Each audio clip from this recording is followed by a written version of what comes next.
Imagine a scenario where a major interstate highway is threatened with closure because of a military event involving live missile fire, all while the federal government is shut down. This is exactly what California Governor Gavin Newsom faced, sparking a heated debate over safety, military displays, and political tensions. On Thursday, Newsom reversed his earlier plans to shut down a section of Interstate 5 near Camp Pendleton after federal officials assured the state that the White House-directed military event would not endanger motorists.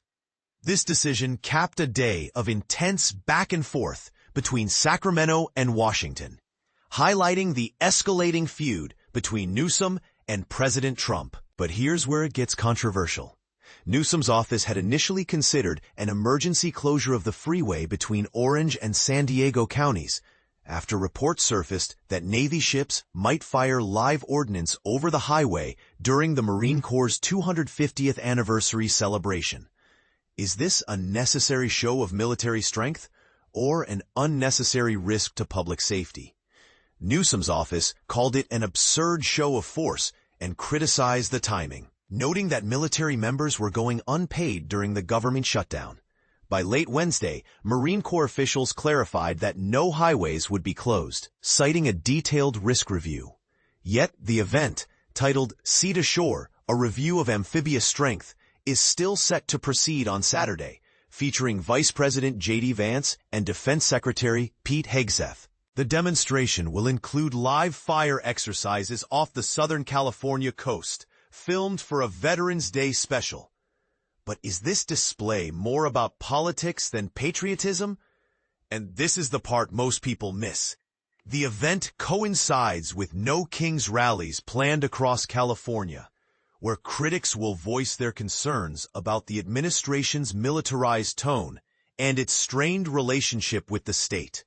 Newsom himself took to social media, accusing Trump and Vance of disrespecting the military by prioritizing such a display over the well-being of service members.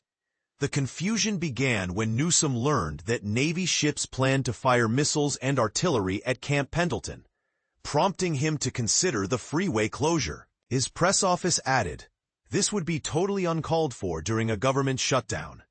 Hours later, the Marine Corps countered that all exercises would follow safety protocols, with medical and emergency crews on site. California transportation officials confirmed they had contingency plans in place based on federal guidance. The stretch of I-5 in question carries 80,000 vehicles daily, and a closure would have caused massive gridlock in one of the state's busiest commuter corridors. Was the threat of closure a political move or a legitimate safety concern?